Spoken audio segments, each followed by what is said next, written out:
Hello, everyone.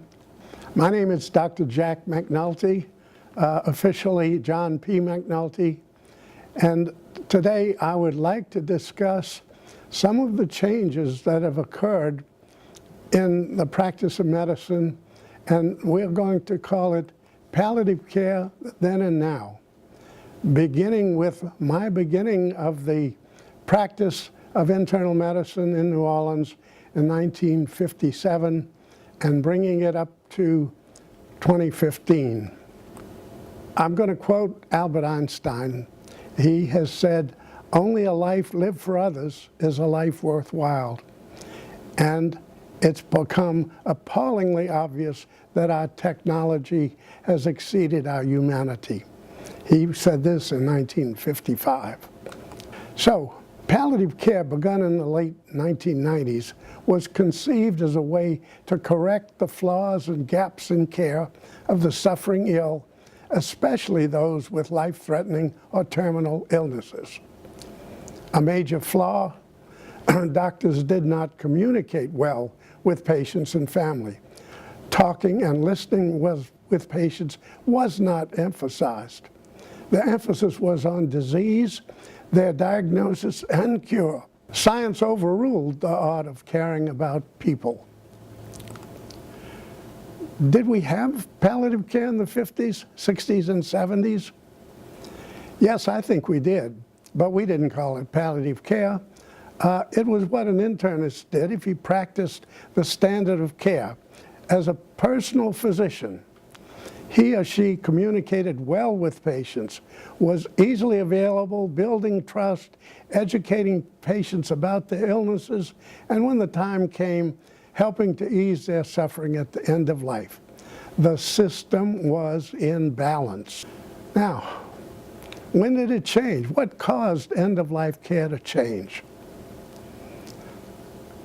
Malcolm Gladwell might call this a tipping point, because this was perhaps the most dramatic situation when cardiopulmonary resuscitation, or CPR, was successful. I remember the first time I was successful in resuscitating an adult male with an acute heart attack in 1969. I was euphoric. I felt so powerful, and physicians in general were excited. The public was also excited, and they began to think that death was an option. You docs can keep us from dying. And so after a while, hospitals were forced to protect themselves from lawsuits by families demanding inappropriate or futile CPR. It took away the ability of physicians to make a judgment when it was appropriate or not to attempt CPR. This was a very difficult situation when attempted CPR was done on elderly people, frail, at the point of death. Death would be a relief. As a result, this has been called the medicalization of death. Instead of a natural, normal death, appropriate for that patient's age and condition, we were obliged to do this futile CPR. Now, around that same time, in the 60s and 70s, there were a number of technological advances which led to specialization and fragmentation of patient care. Why was that? A physician who's doing general internal medicine has a lot on his plate because you needed to be capable on a variety of internal medicine conditions. And so it was easy for someone to become a gastroenterologist or a nephrologist or a cardiologist. I didn't want to do that, incidentally. I love taking care of people, and it seemed that it was my choice to continue to be in internal medicine, general internal medicine. This fragmentation of patient care meant that a patient would have a number of physicians, one for each organ system. And this diminished the relationship between the doctor and the patient. They were split up by having a specialist for each of the patient's conditions. End-of-life care was not well attended, and in 1982, the Medicare Hospice Benefit Act was enacted. It allowed the government to certify profit and nonprofit hospices so that a patient who was expected to die within 6 months or less was eligible for this program. The fact that physicians no longer had to deal with end-of-life care for those patients who chose hospice meant that they didn't have to be as interested. They didn't have to use the same care and concern about end-of-life patients. And this caused a great deal of discomfort among those of us who were empathic and felt like they deserved better care. At the same time, in the 70s, evidence-based studies became the standard of care in medical science, and there was less focus on the humanistic needs of individual patients and families. I remember teaching a group of freshmen, first-year medical students, and they had empathy, and they were very concerned about all of the palliative care and empathic ideas.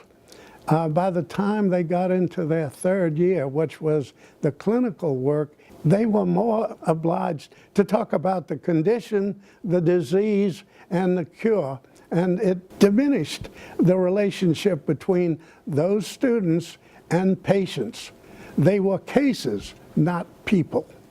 In the 1980s, in an attempt to reduce costs and manage patients better, managed care organizations teamed up with the insurance industry, inserted a third-party payer system which controlled doctors' orders and abilities to do what they felt they should do, and it also impaired doctor-patient relationships because you no longer had the patients that you had cared for years.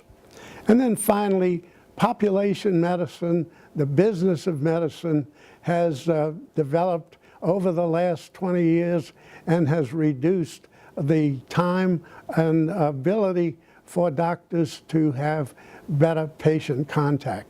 So all of these changes resulted in medical education was about disease and cure, not paying attention that the care of patients extends from birth to death.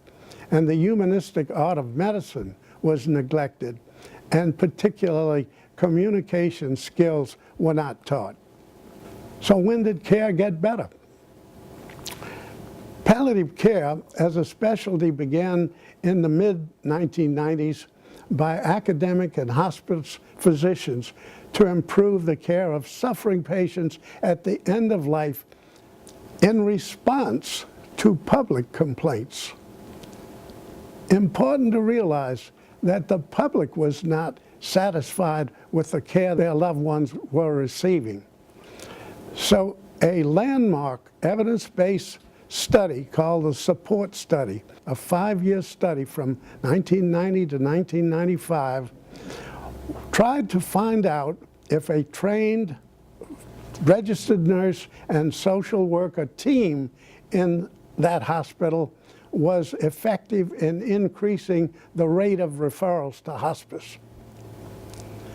The result? it didn't work. And it was obvious that doctors must get involved again in end-of-life care.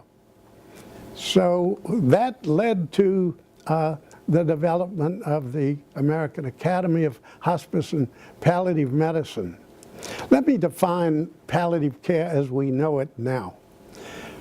Palliative care is specialized medical care for patients with serious illnesses, not just end-of-life illnesses. This type of care is focused on providing patients with relief from the symptoms, pain, and stress of a serious illness, whatever the diagnosis.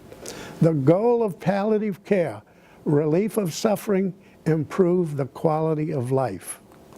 In explaining palliative care to patients and physicians and other healthcare professionals, we want to describe it as a new layer of support to the care of patients, which is provided by an interdisciplinary palliative team that is a palliative physician, a nurse, a social worker, a chaplain, and additional people as needed, which is developed in response to these 4 glaring inadequacies in the care of seriously ill patients.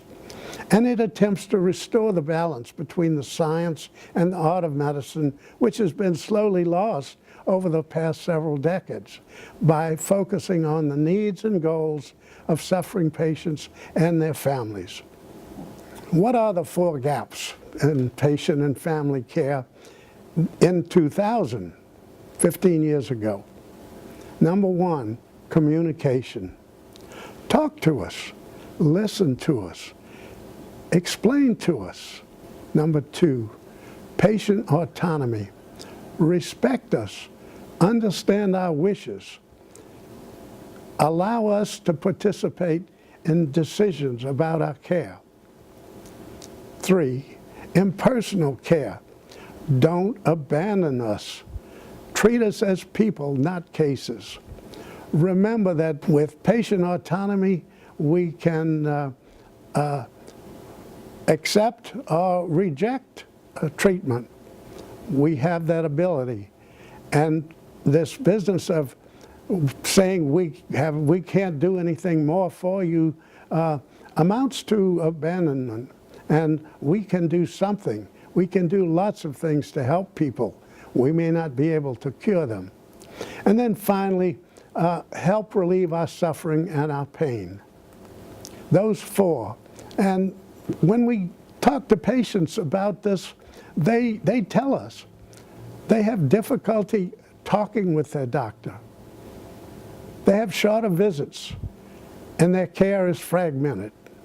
So our mission as palliative care practitioners is to communicate that role of palliative care to patients and families, healthcare professionals, and the public, so that they know that we are helping them cope with serious illnesses. And how do we do that? We do that by education. We educate and we educate. There was a study in 2011 by the Center to Advance Palliative Care to find out how much people knew about palliative care.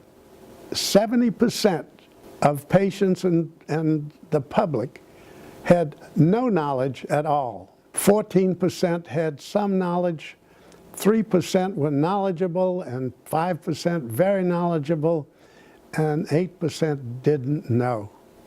The Center to Advance Palliative Care has been a leader in trying to spread the education and the development of palliative care programs around the country.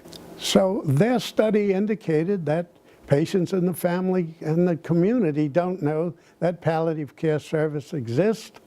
The term palliative care had little to no meaning to consumers, and the medical community has had difficulty changing their mindset about end-of-life care. And I've been talking about palliative care for the past 15 years, and it is true. When I began, palliative care had no meaning.